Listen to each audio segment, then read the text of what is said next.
이후 초청주의를 맞아 누가복음 15장 11절로 24절 말씀을 통해서 이런 나를 이렇게도 사랑하시는 하나님이라는 제목으로 말씀을 전하며 주시는 은혜를 함께 받고자 합니다.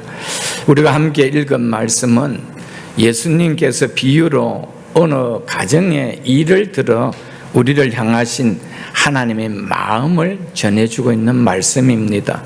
이 말씀을 통하여 우리를 향하는 하나님의 마음이 느껴지는 내 인생의 최고의 복된 은혜의 시간이 되기를 축복합니다.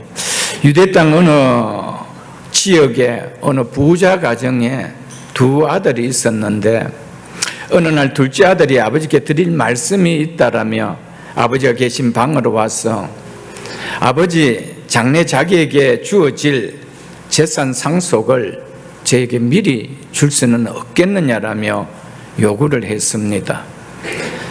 둘째 아들의 말을 들은 이 아버지는 둘째 아들의 요구를 들어주기로 하고 둘째 아들뿐 아니라 큰아들까지 자신의 살림을 각각 미리 나누어 주었습니다.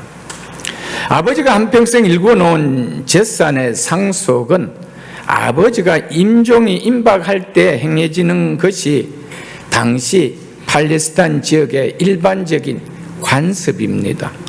이 아들처럼 아버지가 버젓이 살아 계심에도 불구하고 미리 재산을 달라고 요청하는 것은 당시로서는 있을 수가 없는 일이었습니다. 오늘날에도 이런 일은 눈살을 찌푸리게 하는 꼴사나운 일이 되어질 것입니다.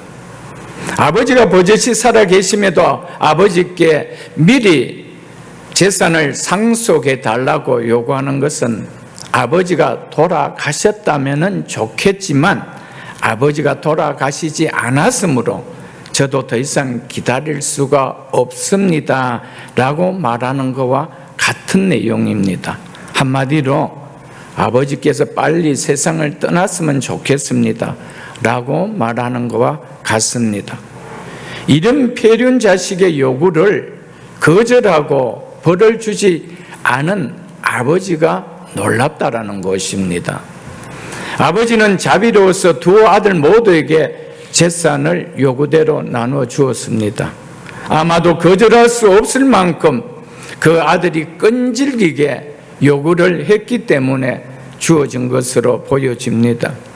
아들의 요구에 아버지의 마음이 무너내려졌지만 아버지는 아들의 요구를 들어주었습니다.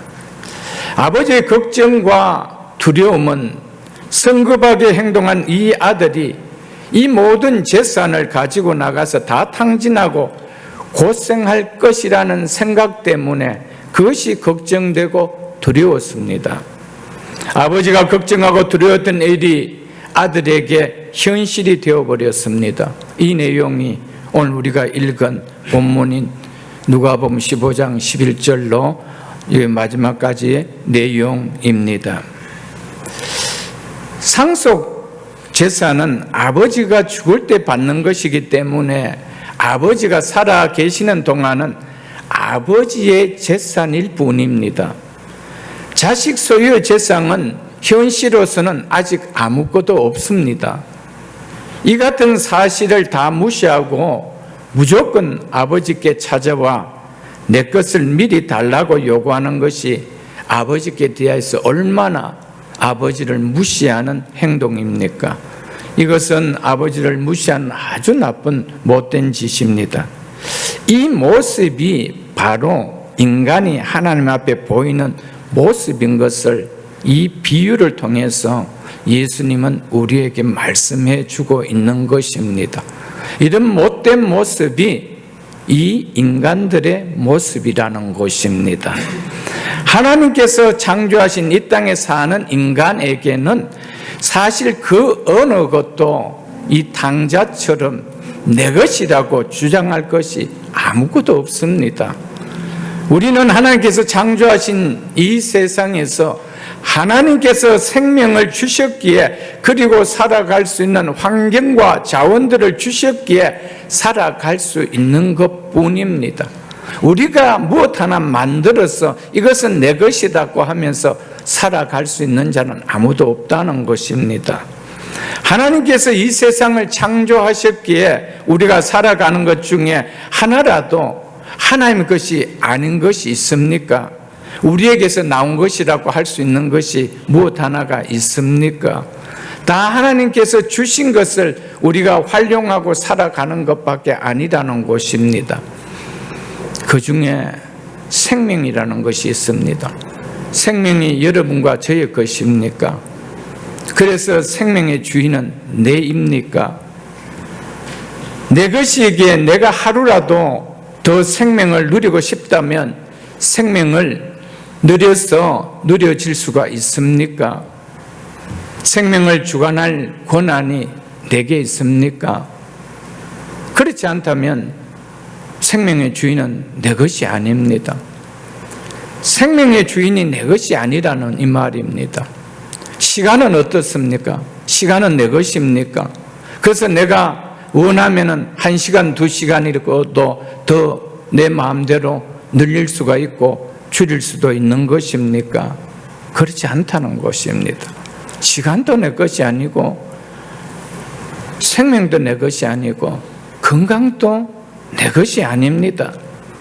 건강이 내 것이라면 내가 얼마든지 내 몸 내가 알아서 건강하게 지낼 수가 있지만은 내 원함과 다르게 어느 날 불청객처럼 건강에 위협이 오게 될 때가 있다는 것입니다. 왜 그렇습니까?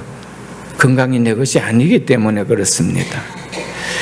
생명이 내 것이 아니며 건강이 내 것이 아니며 시간이 내 것이 아닌 것, 그것은 생명이 내 것이 아니면 생명을 누릴 수 있도록 주신 모든 것도 내 것이 아닙니다. 생명이 내 것이 아니라면, 건강이 내 것이 아니라면, 또 시간도 내 것이 아니라면 그 시간과 생명 주신 그것 사이에 누릴 수 있도록 주신 모든 것 어느 하나도 내 것이라는 것은 없다는 것입니다. 그래서 생명이 끝나는 날 무엇 하나도 내 것이 있습니까? 생명이 끝나는 날 더 이상 시간이라는 것이 나의 소유가 되어질 수가 있습니까? 더 이상 나에게는 시간의 의미가 없는 것입니다. 생명이 끝나는 그날에 내가 가지고 있었던 모든 것 하나 내 것이라고 가져갈 것이 아무것도 없다는 사실입니다. 내 것이라고 주장할 수 있는 것이 하나도 없기 때문에 다 내려놓고 가는 겁니다. 시간도 내려놓고 가는 겁니다. 내가 가졌다고 하는 건강도 내려놓고 가는 겁니다. 아무것도 내 것은 없습니다. 오늘 성경에 나오는 둘째 아들은 하나님 앞에서 이것은 내 것이라고 주장하는 사람들의 모습을 대표적으로 비유를 통해서 보여주고 있는 것입니다. 왜 사람들은 하나님을 떠날까요? 하나님이 살아 계시면서도, 하나님이 살아 계심에도 불구하고 하나님을 인정하고 싶지 않았을 것입니다. 아버지 것을 내 것이라고 여기며 아버지에게 구속받지 않으며 살고 싶었던 이 둘째 아들처럼 살고 싶어서 하나님을 인정하고 싶지 않은 것입니다. 하나님의 것임에도 불구하고 내 것이라고 주장하며 내가 인생의 주인 되어 살고 싶어서 그렇다는 것입니다. 그래서 나에게 누군가 나를 간섭하는 무엇이 있다라면 나는 밀어내고 싶다는 겁니다. 이 둘째 아들처럼 아버지라도 그 간섭이 싫기 때문에 밀어내는 것처럼 하나님이 나를 간섭한다는 것은 내가 인생의 주인 되어 살지 못하기 때문에 밀어내고 싶다는 것입니다. 그래서 둘째 아들처럼 하나님이 살아 계심에도 불구하고 마치 죽은 자로 여기고 싶은 것입니다. 여기에 인간의 모든 불행의 원인이 출발되고 있다는 것입니다. 내 것이 아닌 것을 내 것인 양 생각하는 데서 인간의 모든 불행이 시작된다는 것입니다. 이 둘째 아들의 불행의 시작이 어디였습니까? 아버지의 소유를 내 것인 양 달라는 데서부터 그 인생의 불행이 시작된 것처럼 우리 인간의 모든 불행의 원인은 하나님의 것을 내 것으로 여기며 살고 싶다는 겁니다. 인생의 주인이 하나님에도 불구하고 내가 주인 되어 살고 싶다는 데서 발생한다는 것입니다. 이것이 오늘 본문을 통하여 우리에게 주는 메시지입니다. 생명이 내 것입니까? 생명의 주인이 그래서 내입니까? 이 땅에 살아갈 수 있는데 필요한 이 땅의 모든 것이 내 것입니까? 내 것이라고는 하나도 없습니다. 이 땅에 살 동안 하나님께 주신 것을 우리는 활용하며 살아갈 뿐입니다. 그런데 하나님 것을 내 것인 양 여기고 내가 주인 되어 내 뜻대로 내 좋은 대로 살고 싶어 하는 데서 당자가 되는 것입니다. 내 것이 아닌 아버지 것을, 아버지가 살아계심에도 불구하고 여전히 아버지 것임에도 불구하고 그것이 내 것이니까 나에게 달라라고 하는 그 마음에서 당자는 시작되었다는 것입니다. 당자가 다릴 당자가 아닙니다. 아버지 것을 내 것으로 여기는 그 마음이 당자라는 것입니다. 당자가 되는 순간부터 인생의 불행은 시작이 됩니다. 인생의 회복은 당자의 삶을 마치고 아버지께 돌아오는 것처럼 하나님께 돌아오는 데서부터 시작된다는 것이 오늘 성경 본문을 통하여 우리에게 전하는 메시지의 내용입니다. 둘째 아들 불행이 어디에서 시작되었습니까? 더 이상 아버지의 간섭을 받지 않고 내가 주인 되어 살고 싶어, 그런 주인 되는 인생이 되어 살고 싶어 하는, 그래서 아버지 재산 중에 내게 돌아올 분깃을 내게 주소서라고 하는 거기서부터 당자의 불행은, 둘째 아들의 불행은 시작되었다라고 성경은 말씀해 주고 있습니다. 우리 인생의 불행의 시작은 바로 둘째 아들과 같은 마음에서 시작된다는 것, 이것이 성경이 우리에게 주는 메시지입니다. 하나님이라는 말 자체를 듣고 싶지 않아 하는, 하나님이 계심에도 불구하고 하나님의 간섭을 받고 싶지 않은 마음으로 인해 인생은 하나님의 원함과 거리가 멀게 불행한 일을 겪으며 살게 되는 것입니다. 이것을 성경은 죄라고 말합니다. 하나님이 계심에도 하나님이 인정하고 싶지 않은 것이 성경은 죄라고 말하고 있습니다. 나를 창조하시는 하나님이 계심에도 내가 인생의 주인 되어 살고 싶어 하는 것, 그것을 성경은 죄라고 이야기합니다. 세상 법정에서는 어느 누가 그것을 죄라고 이야기하는 사람이 누가 있습니까? 그러나 성경은 이것이 죄라고 말하고 있다는 것입니다. 우리가 거짓말하고 내가 남의 것을 훔치고 남을 속이는 것, 성경은 이것을 죄의 열매라고 하지 죄의 근본이라고 말하지 않습니다. 죄의 뿌리로 인해서 이런 거짓말하고 속이고 훔치고 이런 일들의 열매들이 맺어진다는 겁니다. 아버지를 떠나는 순간, 내가 주인 되고 싶은 순간, 무엇도 내가 주인 되는데 방해가 되는 요소가 있다면 거짓말해서라도 속여서라도 내가 누구에게 나쁜 짓을 해서라도 내가 주인 되고 싶어하는 것입니다. 그게 죄의 열매라는 겁니다.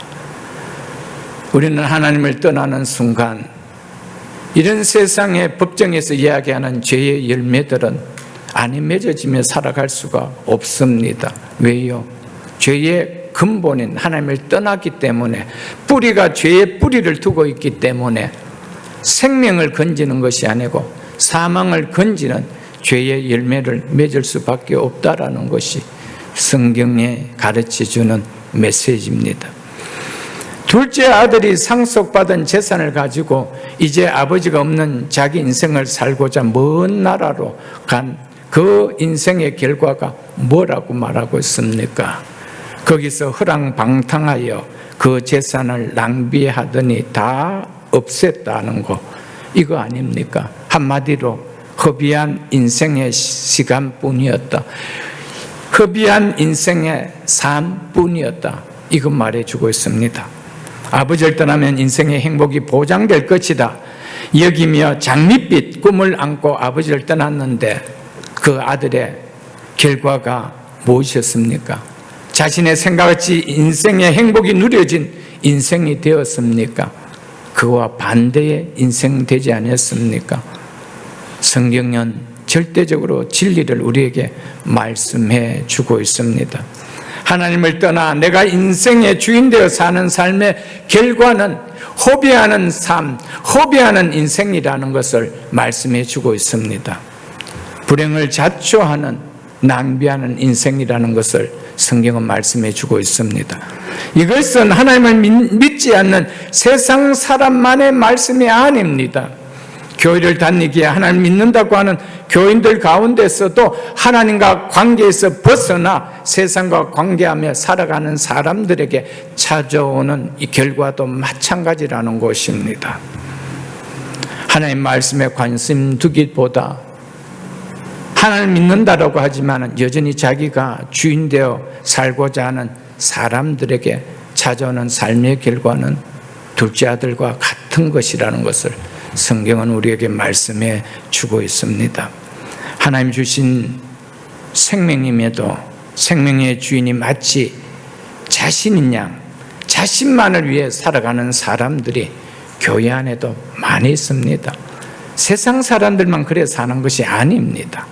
하나님 주신 재능임에도 하나님 주신 물질임에도 마치 자신이 잘나서 자기 것인 양 누리며 살아가는 사람, 그래서 자기만을 위해서 그것을 사용하고 자기 만족을 위해서 그것을 사용하려고 하는 사람들이 있다는 것입니다. 아웃사이드만 있는 것이 아니고 인사이드도 있다라는 것을 우리에게 말씀해 주고 있습니다. 하나님의 생각보다 내 생각을, 하나님보다 내 주장을 펼치며 삶의 주인이 자신인 양 여기며 사는 사람들의 삶의 결론이 둘째 아들과 같다는 것, 이것이 본문을 통하여 우리에게 주는 메시지입니다.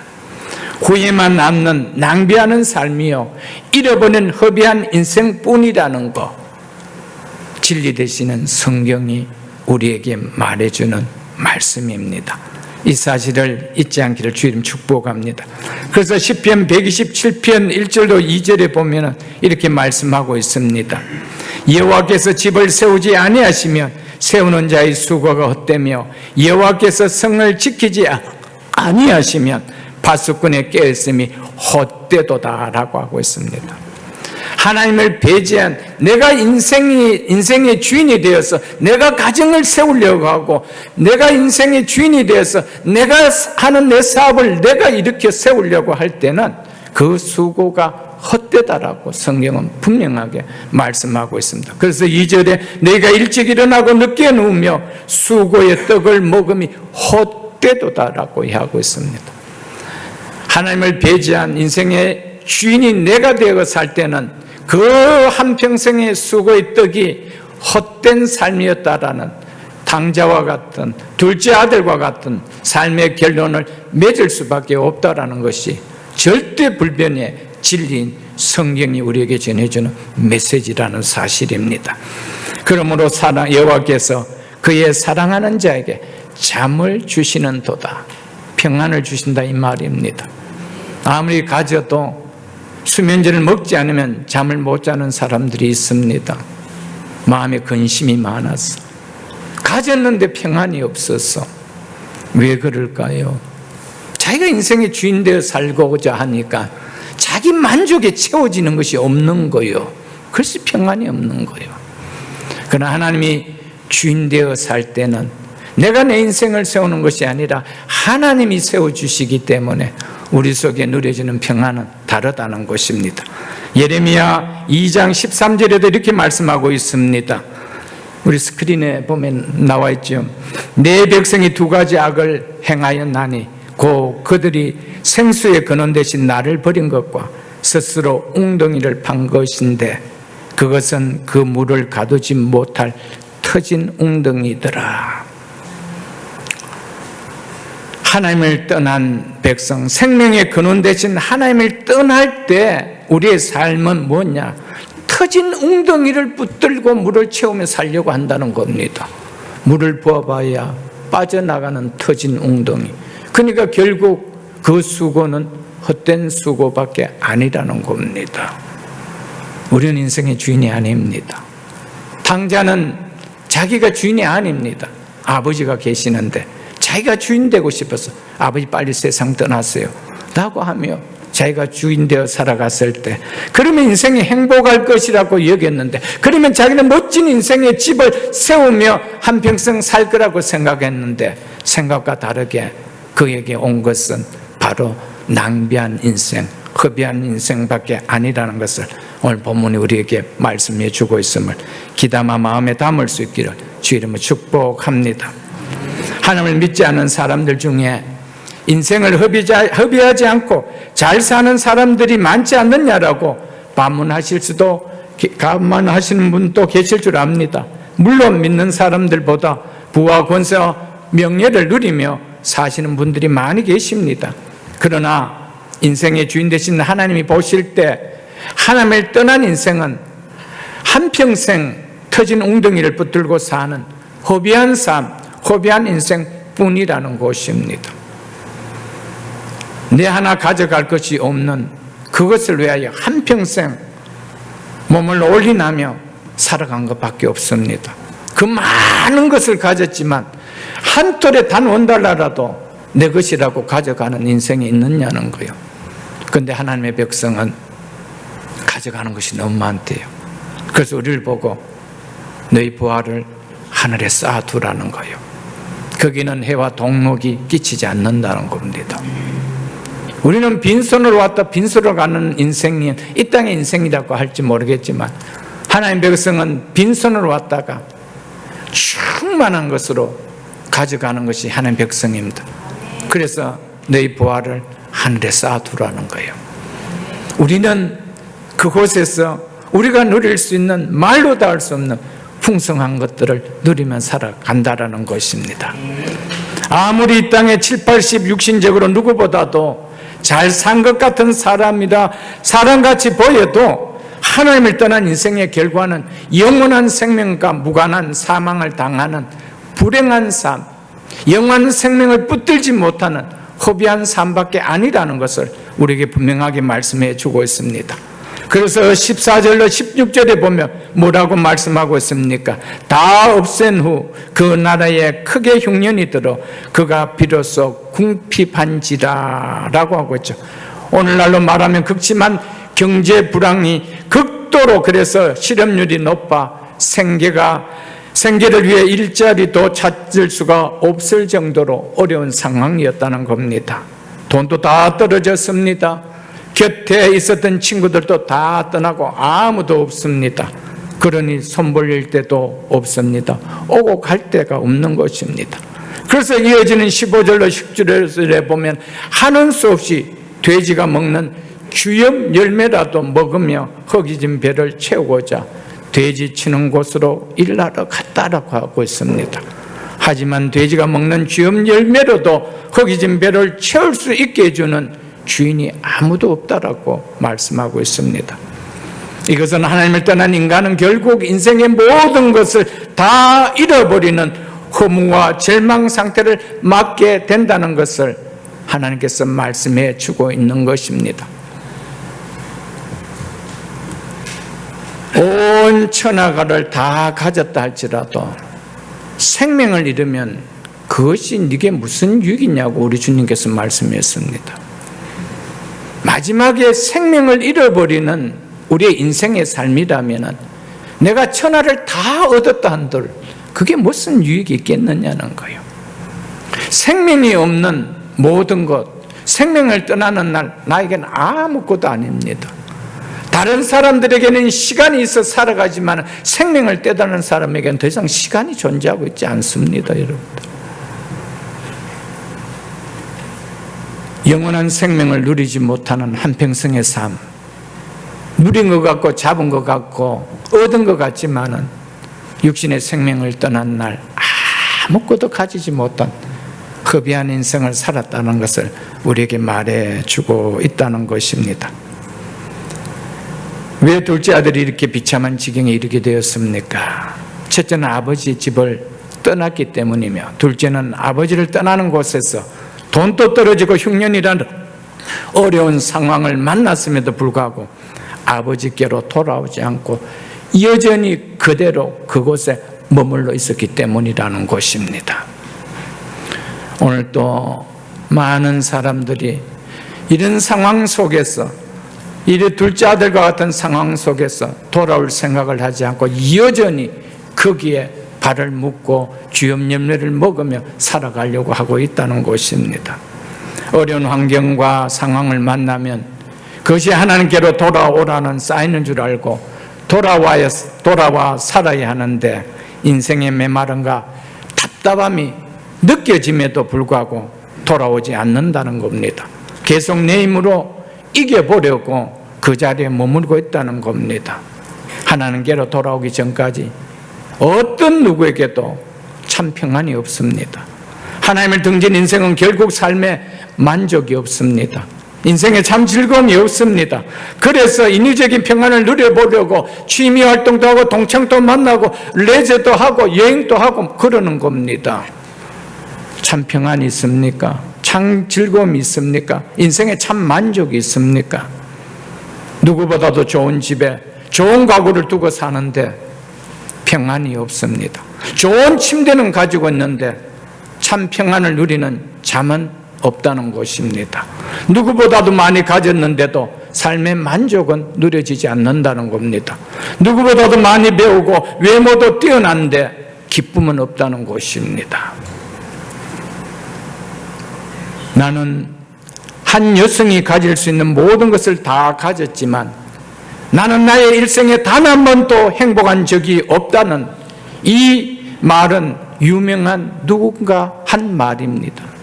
그리고 나의 인생은 파장하여 문 닫는 해수욕장과 같다는 글을 남기고 36세에 아름다움을 지닌 젊은 나이로 생을 그는 마쳤습니다.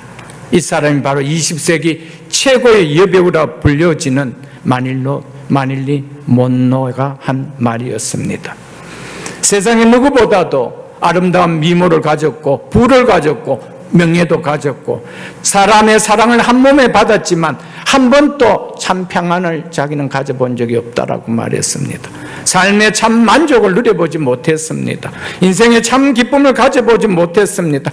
한 번도 인생에 참 행복했구나라는 생각을 누려보지 못했다는 것입니다. 이것이 하나님 떠난 인생이 보여주는 결론입니다.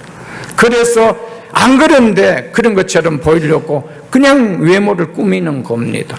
그냥 내 가정을 그냥 보기 좋게 꾸며놓는 거 보는 것밖에 아닙니다. 근데 속은 여전히 허전할 뿐입니다. 또 한 사람, 그는 누구보다도 삶의 의미와 기쁨과 행복을 찾으려고 부단히 애썼던 사람입니다. 그것을 얻어보려고는, 그래서 그것을 얻어보려고 4번의 부인을 바꾸어 보기도 했습니다. 술과 약으로, 요트, 항해로, 사냥으로, 열정 넘치는 투로, 문학의 심취로 그것을 얻어보려고 애썼지만 누림을 맛볼 수가 없었습니다. 그래서 그는 나는 전류의 흐름이 그치고 피라멘트가 끊어진 텅 빈 전구처럼 고독하다, 이 한마디 글을 남기고 자기가 사랑하고 아끼던 사냥총으로 생을 마감했습니다. 그는 1954년 노벨 문학상을 받은 20세기 문학의 거장 헤밍웨이가 한 말이었습니다. 이 이야기들은 하나님을 떠난 인생의 모습이 이러하다는 것을 단편적으로 우리에게 보여주고 있는 이야기입니다. 나름 잘 사는 인생같이 보였는데 당사자인 자기 자신은 결코 그렇지 않았다는 겁니다. 자기 내면은 한없이 둘째 아들처럼 궁핍한 상태라고 말하고 있다는 것입니다. 우리는 그렇지 않습니까? 지금 삶이 만족되십니까? 참 평안이 있습니까? 참 기쁨이 있습니까? 하나님을 떠난 백성이 하나님께 돌아오기 전까지는 참 평안이 없습니다. 내가 너에게 평안을 주노니 내가 주는 평안은 세상이 주는 평안과 같지 않다라고 주님은 이야기했습니다. 평안은 주님만이 주실 수 있는 겁니다. 우리가 누릴 수 있는 거 아닙니다. 그런데 주실 수 있는 아버지께로 주님께로 오지 않는데 어디서 평안을 얻습니까? 그냥 인위적인 평안을 내가 만들려고 한평생 사는데 그 삶이 무슨 삶이라는 거야? 허비하는 삶이라는 거예요. 낭비하는 삶이라는 겁니다. 누리면 괜찮는데 누릴 수 없으니까 허비한다는 거예요. 낭비한다는 인생이라는 겁니다. 오늘 초대받아 오신 모든 한 분 한 분들 주님 이름 축복합니다. 과거 예수를 믿다가 지금 쉬고 계시는 분이 계십니까? 주님께로 돌아오십시오. 떠나 있다면 여러분은 둘째 아들과 다를 바가 없습니다. 그 삶의 결론은 성경이 말해주는 결과일 뿐만 아닙니다. 내가 힘쓰면 힘쓸수록, 내가 세월을 보내면 보낼수록 허비하는 삶밖에 아닙니다. 누려지는 만족이 있는 삶이 아니라는 것을 오늘 이 아침에 이 말씀을 통하여 깨달아 줄 수 있도록 주의 이름으로 축복합니다. 17절에 보면 이에 스스로 돌이켜 이르되 내 아버지에게는 양식이 풍족한 풍군이 얼마나 많은가, 나는 여기서 추려 죽는구나 라고 하지요. 아버지의 존재가 싫었어. 아버지의 간섭이 싫었어. 아버지의 말씀을 듣는 것이 싫었어. 아버지를 떠나 자신의 인생의 주인이 되어 꿈꾼 삶의 결론이 뭐라고 말하고 있습니까? 나는 여기서 추려 죽는구나. 이게 삶의 결론이라는 겁니다. 하나님을 떠난 인생이 맞는 결론은 죽는다는, 죽음이라는 것을 이야기해 주고 있습니다. 내가 행복을 꿈꾼 그곳에 죽음을 맞는다라면, 내가 이 땅에 천하를 다 얻었다 할지라도 내 마지막이 죽음을 맞는 거라면 그건 험한 인생이라는 겁니다. 그런데 많은 사람들이 마지막 죽음을 맞이해도 괜찮으니까 이 땅에서 누리면 좋겠다는 겁니다. 주님은 분명하게 말씀합니다. 천하를 다 얻고도 네 생명을 얻으면 그것이 네게 무엇이 유익하겠느냐. 이것이 주님이 하신 말씀입니다. 오늘 이곳에 오신 모든 분들 한 분 한 분 주 이름을 축복하며 말씀드립니다. 하나님을 떠난 인생이 맞는 결론은 죽음입니다.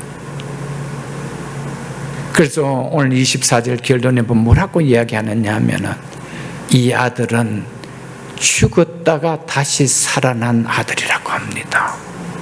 하나님을 떠난 순간에 하나님이 내리는 결론은 죽었다는 겁니다. 돌아오는 순간 하나님이 우리에게 내려주신 결론은 살았다는 겁니다. 이것이 복음입니다. 우리에게 주는 축복은 생명입니다. 영원한 생명이라는 것입니다. 하나님을 떠난 인생은 하나님을 떠난 세상에서 죽는 존재밖에 아니라는 것을 우리는 깨달아야 합니다. 내가 인생의 주인 되어 행복을 만들려고 살았는데 그 마지막은 하나님이 없이 산 그곳에서 나를 기다리는 것은 죽음밖에 없다라는 겁니다. 이 땅의 모든 인생들은 죽음을 향해서 한평생 허비하며 살아간다는 것입니다. 영원한 생명을 붙들기 위하여 살아간다면 그 삶은 절대적으로 허비한 인생이 아니죠, 여러분들. 그런데 이 땅의 모든 것을 가지고 누리기 위하여 애썼는데 마지막이 나를 기다리는 것은, 쌍손을 들고 기다리는 것은 죽음이라는 겁니다. 여기서 내가 추려 죽는구나. 이게 아버지를 떠난 아들의 고백이었습니다. 이것이 하나님을 떠난 인생의 고백이 이 고백밖에 나올 수 없다는 것을 성경이 우리에게 말씀해 주고 있음을 깨달을 수 있기를 주님을 축복합니다. 아버지를 떠난 둘째 아들이 나는 여기서 추려 죽는구나 하는 이 외침이 언제 나왔는지 보십시오. 이에 스스로 돌이킬 때입니다. 이에 스스로 돌이킬. 영어 성경에 보면 He came to himself라고 되어 있습니다. 직역하면 자기 자신에게 돌아왔다는 말입니다. 자기 자신의 모습을 보았다라는 말입니다. 그래서 그제서야 제정신이 들었다라는 말입니다. 왜 둘째 아들은 그동안 허비하는 인생을 살았을까요? 죽는 인생을 살면서도 그게 죽는 인생인지 모르며 살았을까요? 자기 자신의 모습을 보지 못하고 세상에 취해 살았기 때문이었습니다. 하나님 없이 사는 사람, 자기 자신을 너무나 잘 알고 있는 것 같이 살지만 너무나 모르고 산다는 겁니다. 모르고 살기에 스스로 후회를 만드는 허비하는 인생을 살 수밖에 없다는 것이죠. 그래서 하나님께서 우리를 부르실 때 자신의 모습이 보이도록 깨닫게 해주십니다. 자신의 처지를 깨닫게 만들어 주십니다. 살아온 인생을 돌아보며 깨닫게 만들어 주십니다. 아버지의 상속을 자기 것을 알고 세상에 함몰되어 살 때는 자신을 잃어버리고 살았습니다. 걱정 근심 없이 세상에 함몰되어 살았기 때문에 자기의 진정한 모습을 한 번도 보지 못하고 세상 것에 함몰되어 살아왔던 것이었습니다. 그런데 언제 자기 자신의 모습이 보였대요? 언제 자기가 자신에게 돌아갔다라고 말하고 있습니까? 인생의 주인처럼 살았던 자기 힘으로 해결할 수 없는 숨 막힐 것 같은 고난의 환경에 만날 때 아닙니까? 내 힘으로 일어설 것 같은 주염 열매마저도 손에 없어질 때가 아니었습니까? 모든 것이 내 뜻대로 풀리고 즐거움이 누려질 때는 왜 자기를 돌아보는 일이, 깨닫는 일이 생기지 않았습니까? 보이지 않는 거예요. 그냥 가시적인 행복에만 도취되어 사는 거예요. 그러나 이것들이 다 거치지니까 자기가 보이는 거예요. 내가 이러려고 살았던가? 이러려고 한평생 살았던가? 이러려고 내가 아버지 집을 용감하게 떠나왔던가? 자기가 보인다는 것이죠. 여러분, 자기 자신이 보이지 않는 이상은 아버지께 돌아오지 않습니다. 이 아들이 언제 돌아왔습니까? 이에 스스로 돌이켜라고 할 때입니다. He came to himself. 이때 돌아왔습니다. 자기가 자신에게로 돌아올 때, 자기가 자신을 바라볼 때, 그때 돌아왔다는 겁니다. 아무리 하나님께서 자기 자신을 돌아볼 수 있도록 환경을 통하여 깨닫게 하는 거울을 비춰줘도 보지 않을 때는 돌아올 수가 없는 겁니다. 그것을 돌아보는 자는 하나님께로 안 돌아올 수 있는 사람은 아무도 없습니다. 그래서 하나님께서는 자기 백성들을 돌아오게 할 때 환경을 만지는 거예요. 그래서 너를 돌아보라는 거예요. 너가 이거 위해서 살았느냐는 거예요. 이게 네 인생의 본질이냐는 거예요. 그걸 보게 하신다는 것입니다. 둘째 아들이 자기 모습이 보이니까 내 아버지에게는 이라면 스스로 떠났던 아버지가 생각났다라는 것입니다. 아버지를 생각나게 하기 위해서 하나님은 그런 환경을 만들어 주신다는 것입니다. 나에게 아버지가 필요하다는 생각이 들었다는 것입니다. 우리 인간에게서 가장 축복의 때는 나는 하나님이 필요한 자입니다. 이 생각이 들 때입니다. 이때가 가장 인생의 축복의 타임입니다. 나는 하나님이 필요한 자입니다. 나는 하나님의 아버지가 필요한 자입니다. 이것이 깨달아지는 인생만큼 복된 인생이 있습니까? 그것만큼 내 인생에서 복된 타임이 있습니까? 없지 않나요, 여러분들? 지금까지 삶은 내가 인생의 주인 되어온 살아온 삶이지만 이제부터는 하나님이 도우시는 삶이 되어지니까, 하나님이 도우시는 인생이 되어니까 그게 얼마나 축복이에요. 지금까지는 내가 인생의 주인 되어 내가 살아가는 거예요. 그런데 이제는 아버지께로 돌아오니까, 하나님 아버지께 돌아오니까 그 아버지가 나를 도우시는 거예요. 그 아버지가 나를 세워주시는 거예요. 그게 얼마나 복된 거예요, 여러분들. 그리고 둘째 아들이 자신의 모습이 보이자 또 무엇이 깨달아졌다고 합니까? 나는 죽을 수밖에 없는 존재라는 사실이 깨달아졌다는 것입니다. 둘째 아들처럼 진정 자신의 죽음에 대해서 한 번이라도 진지하게 생각해 본 사람은 죽음으로 치닫는 길로 계속 킥고잉하지 않습니다. 반드시 유턴하여 생명의 길로 돌아섭니다. 하나님 아버지께로 돌아온다는 사실입니다. 그래서 18절에 보면 내가 일어나 아버지께 가서 이르기를 아버지 내가 하늘과 아버지께 죄를 지었사오니 이 고백이 나온다는 것입니다. 죽음을 생각하면 내가 지금까지 살아온 삶이 회개가 아니 나올 수 없다는 겁니다. 왜요? 한 번 죽는 것은 사람에게 정하신 것이요 그 후에는 심판이 있기 때문이라는 것입니다. 죽음을 생각하는데, 죽음 위에 심판이 있는 걸 생각하는데 회개 안 할 영혼이 누가 있겠어요? 그래서 아버지께로 안 돌아올 인생이 누가 있느냐는 것입니다. 사람들은 다 죽는 거 알고 있습니다. 사랑하는 사람을 묻고 돌아와도, 사랑하는 내 부모를 묻고 돌아와도, 내 가족을 묻고 돌아와도 나는 안 죽는 것 같이 살아가요. 그게 인간입니다. 그래서 죽음을 본인은 잠깐 장례식장에서 생각하지 자기가 죽음을 생각하지 않습니다. 진짜 죽음을 생각한다면 영원한 생명을 붙들 생각이 없을까요, 여러분? 그냥 죽음으로 내 인생이 끝마치기를 원하고 살아가는 인생이 있을까요? 없습니다. 기독교의 신앙은 육신의 죽음 이후에 나에게 어떤 일이 일어날 것을 내가 믿기에 신앙생활하는 겁니다. 내 죽음, 육신의 죽음 이후에 나에게 어떤 일이 일어난다는 것을 내가 확실히 믿기에 신앙생활하는 것이 기독교의 신앙생활입니다. 지구 죽음 이후에 어떤 일이 일어날 것을 내가 믿지 않는다면 왜 신앙생활을 하겠습니까, 여러분들? 죽음 이후에 일어날, 믿는 자에게는 영원한 생명이 있다는 이 사실이 믿어지기에, 그리고 믿지 않는 자에게 영원한 혁명이 있다는 것이, 이것이 믿어지기에 우리가 신앙생활을 하는 거 아닐까요? 그런데 죽음을 믿지 않는다면, 죽음 이후를 생각하지 않는다면 하나님께 돌아오지 않습니다. 둘째 아들이 어떻게 아버지께 돌아올 수 있었습니까? 내가 여기서 추려 죽는다는 사실 때문입니다. 그래서 아버지 집에 가면은 분꾼으로도 내가 살 수 있기 때문에 내가 아버지 집에 가겠다는 겁니다. 사랑하는 성도 여러분, 그리고 오늘 여기 오신 초대받은 여러분 영원한 생명을 붙드십시오.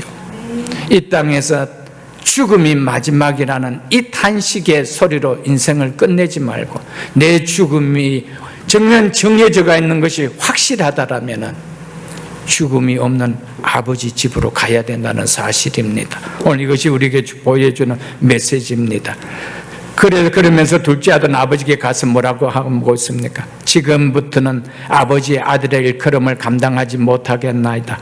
나를 품꾼의 하나로 벗어서 하리라고 말할 것이라며 그렇게 하지요. 그래서 20절에 이렇게 이야기합니다. 21절까지 이에 일어나서 아버지께로 돌아가니라. 아직도 거리가 먼데 아버지가 그를 보고 측은히 여겨 달려가 목을 안고 입을 맞추니 아들이 이르되 아버지 내가 아버지와 하늘과 아버지께 죄를 지었사오니 지금부터 아버지 아들의 일컬음을 감당하지 못하겠나이다 하나. 둘째 아들의 인생의 터닝 포인트를 가져온 위대함은 바로 아버지가 생각이 났다는 것입니다. 그래서 나는 아버지가 필요하다는 생각이 든 것이었습니다. 그러나 그것으로 생각으로 끝나지 않고 이에 일어나 아버지께 돌아가니 이거지요. 생각을 행동으로 옮겼다는 것입니다. 여기에 내 인생이 완전히 달라지는 축복의 사건이 일어난다는 것입니다. 만일 이 아들의 아버지가 생각이 났지만 아버지에게로 돌아갈 마음이 없었다면, 혹은 아니면 주변에 친구들이 있어서 친구들에게 이 문제를 상의했다면, 그래 잘 생각했다 각을 할 친구가 있겠습니까? 지금 이마오양으로 간다고 혼만 나지 잘 왔다고 아버지가 그러겠느냐? 그렇지 않겠어요, 여러분들? 오늘 말씀을 듣는 마음에 하나님께로 돌아가야 되겠다는 생각이 든다면 오늘 이 둘째 아들처럼 이에 스스로 결정하면 될 일입니다.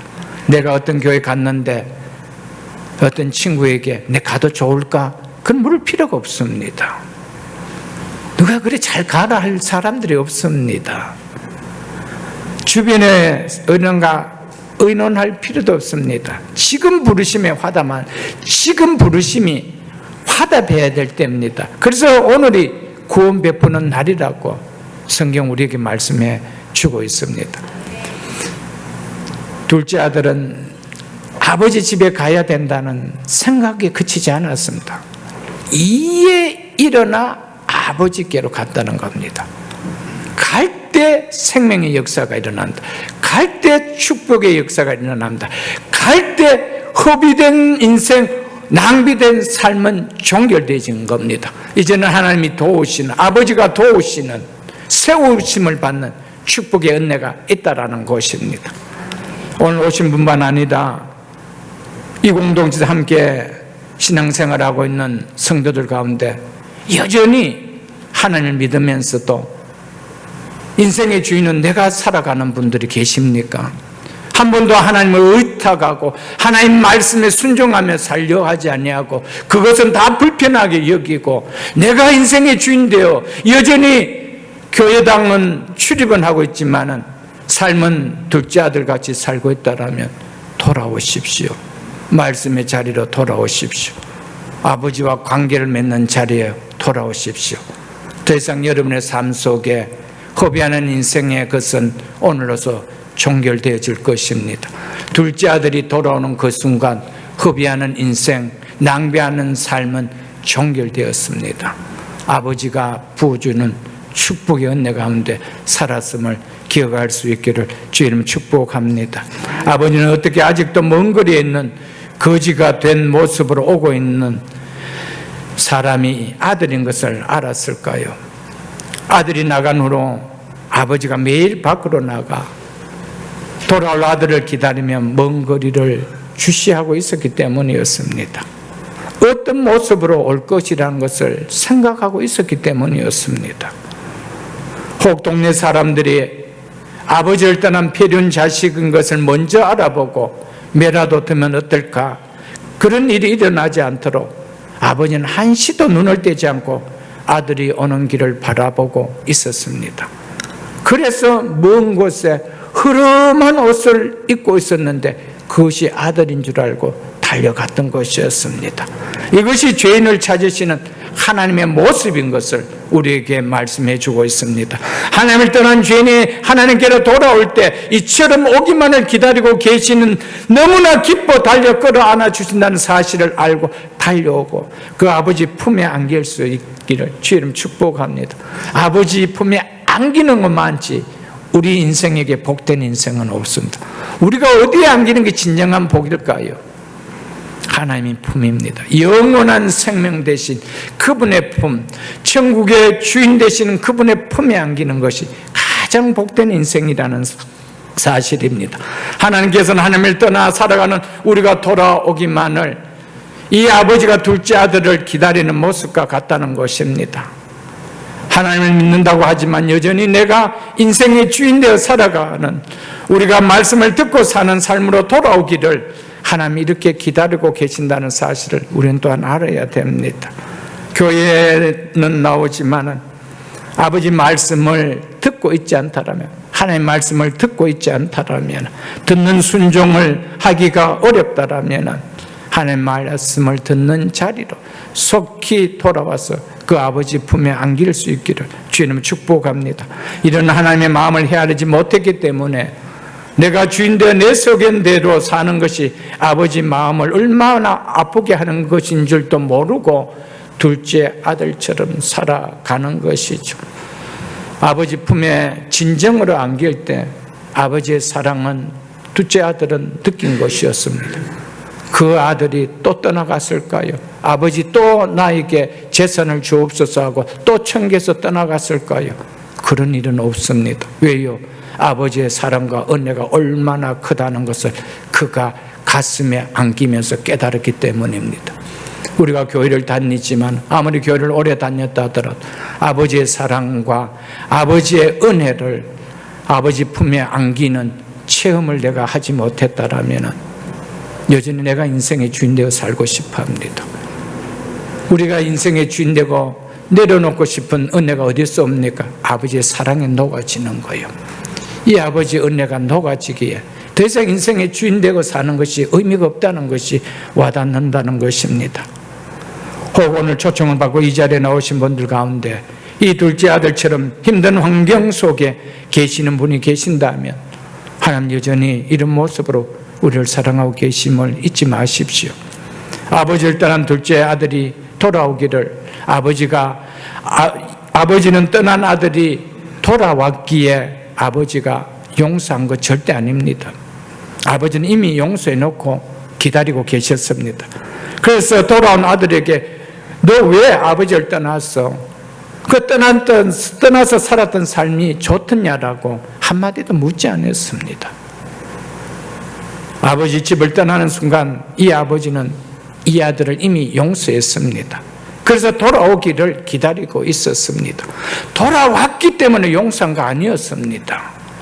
이미 용서하고 기다리고 계셨다는 사실입니다. 그래서 돌아왔을 때 한마디 그의 잘못을 묻지 않았다는 것입니다. 이 아들이 아버지의 집에 돌아올 때 기뻐서 뛰면서 돌아왔을까요? 아닙니다. 빠른 걸음으로 빨리 가서 허기진 배를 채우자 하면서 빠른 걸음으로 돌아왔을까요? 그렇지 않았습니다. 아버지가 나를 받아주지 않으면 어떡하지? 나를 한 품꾼으로 써주지 않으면 어떡하지? 이런 무거운 발걸음으로 한 걸음 한 걸음 왔습니다. 아버지가 아들을 보는 순간 그 발걸음은 어땠습니까? 그래서 스펠전 목사님은 아들이 무거운 걸음으로 한 걸음 옮겨 놓을 때 이 아버지는 10걸음을 달렸을 것이라고 했습니다. 절대적으로 맞는 말씀입니다. 하나님은 돌아오는 자를 항상 이렇게 웰컴하십니다. 이렇게 맞아주십니다. 여러분, 진정 하나님 품에 안겼던 경험이 있습니까? 그래서 말로 다 할 수 없는 하나님의 사랑과 은혜가 머리부터 발끝까지 느껴졌습니까? 그렇지 않다면 집안에 있는 당자와 똑같습니다. 떠나는 당자도 있었지만 집안에 있는 당자도 있었습니다. 아버지 사랑과 아버지 은혜를 이 큰아들은 전혀 느낄 줄 몰랐습니다.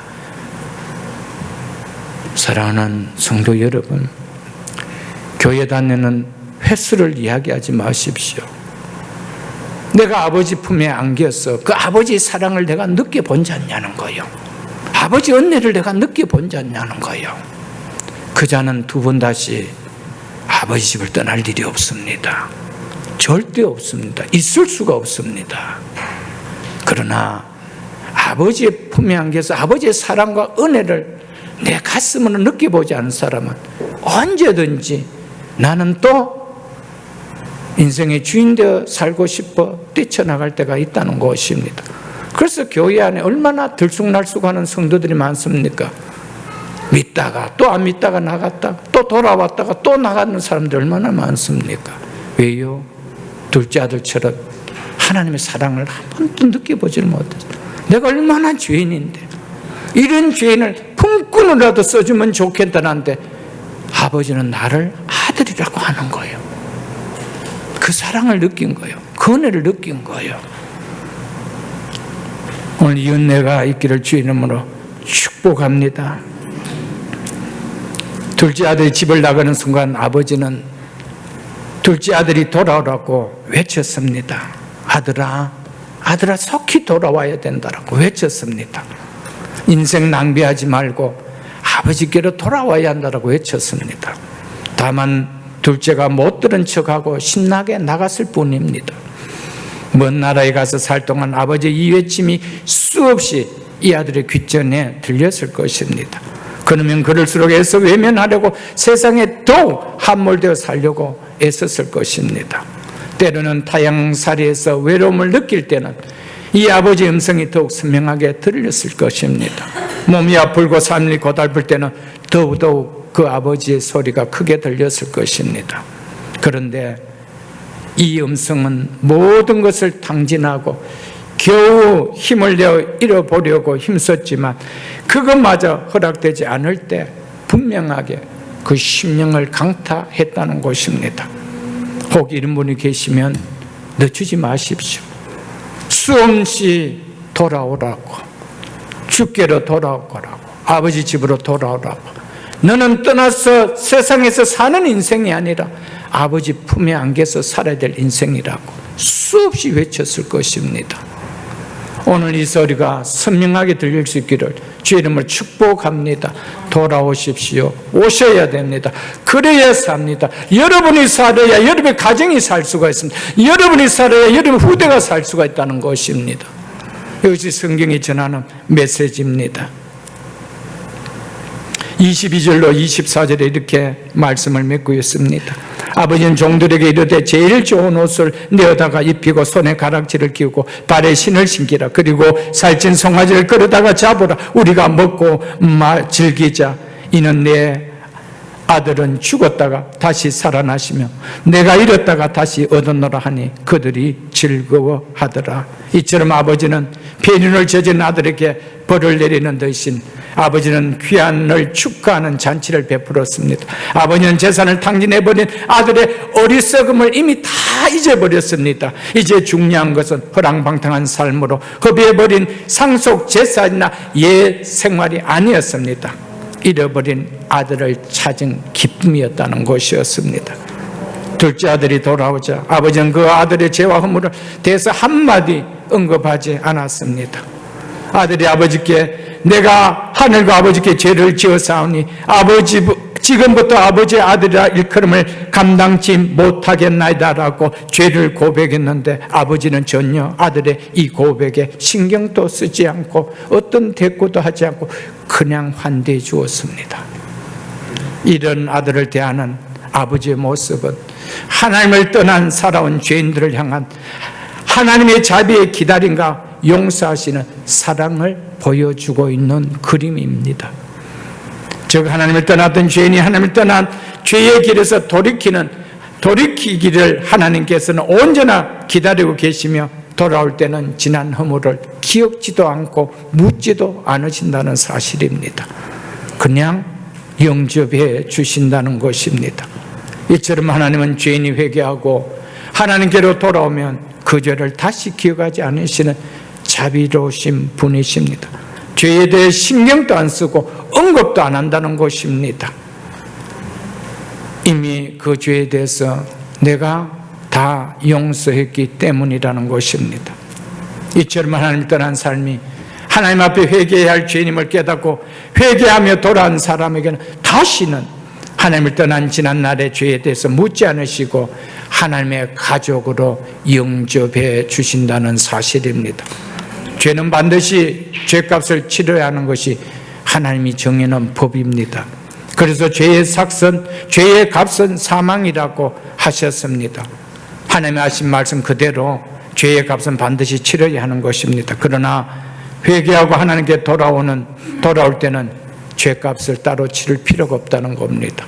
왜냐하면 성부 하나님께서 정자 예수님을 통하여 이미 우리 죄를 영원히 다 속해 놓으셨기 때문이라는 사실입니다. 우리는 돌아와서 그 죄에 대한 어떤 죄책도 느낄 수가 없다는 겁니다. 이미 아버지가 아들을 통해서 다 용서해 놓고 그냥 돌아오라는 거예요.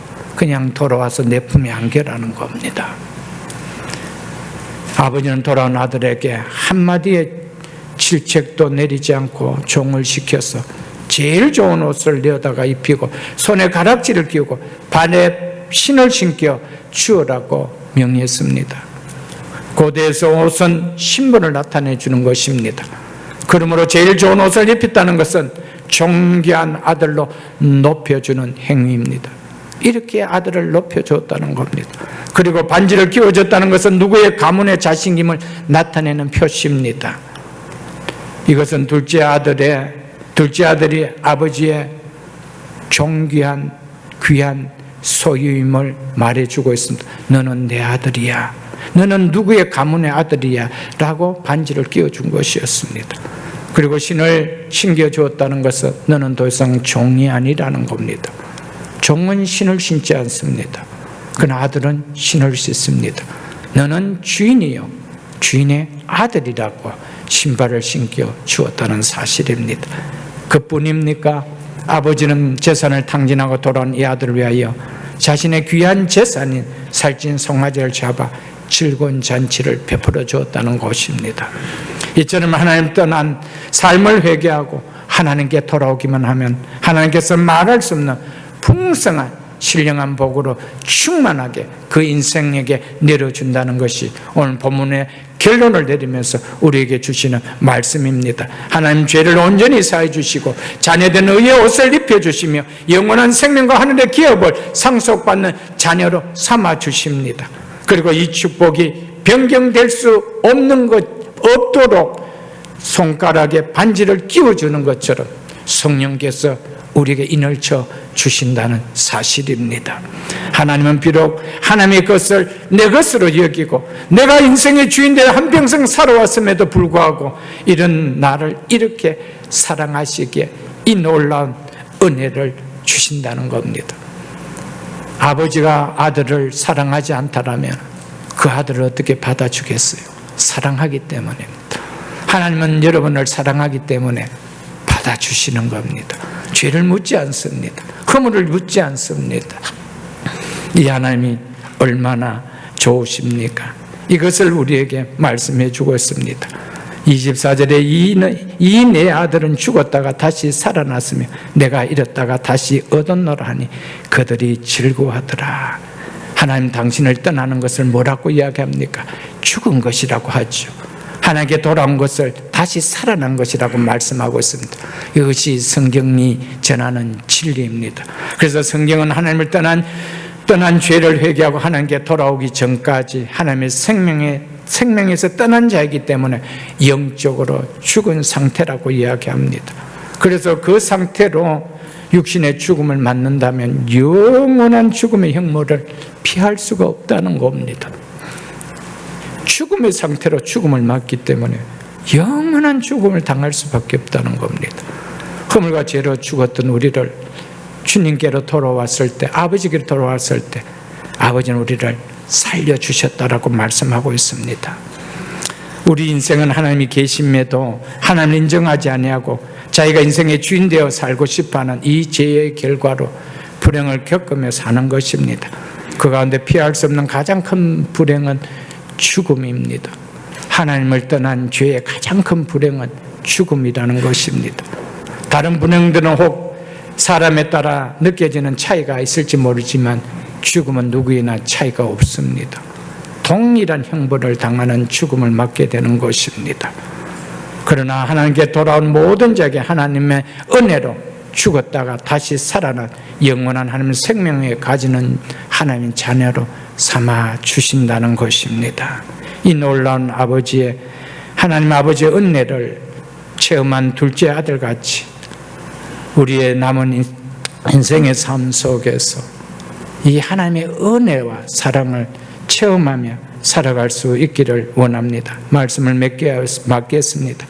둘째 아들은 자신은 아버지의 아들이라 일컬음을 받을 수 없다라고 말했지만 아버지는 죽었다가 다시 살아난 내 아들이라고, 잃었다가 다시 찾은 내 아들이라고 두 번이나 내 아들이라고 이야기하고 있습니다. 아들의 관계는 끊을 수 없는 관계입니다. 자식의 관계는 끊을 수가 없는 관계입니다. 아담과 하와의 관계는 아버지와 아들의 관계가 아니었습니다. 창조주와 피조물의 관계였습니다. 그래서 끊어질 수가 있었습니다. 그러나 예수 그리스도로 말미암아 이제 우리는 아버지와 피조물의 관계가 아니라 자녀의 관계가 된 것입니다. 그래서 끊어질 수가 없다라는 것입니다. 그러면서 내가 잃었다가 다시 얻었다라고 하고, 잃었다는 말이 뭡니까? 본래 내 것이란 말입니다. 본래 내 것이야. 너는 본래 내 것이야. 그래서 기다리고 있는 거예요. 내 것이기에 잃어버린 거예요. 그래서 내가 잃었다가 다시 찾았다는 거예요. 그 기쁨이 그래서 크다는 겁니다. 사랑하는 성도 여러분, 오늘 여기에 나오신 처음 오신 분들, 하나님께서 여러분들을 잠시 잃어버리고 계시지만 그분 속에는 여러분의 이름을 한 번도 잊어버린 적이 없습니다. 오늘도 부르고 계십니다. 잃어버렸지만 돌아오실 때 잃어버렸다가 얻은 내 아들이라 이 기쁨을 함께 누릴 것입니다. 이런 나를 이렇게 사랑하신 하나님 꼭 품에 안기십시오.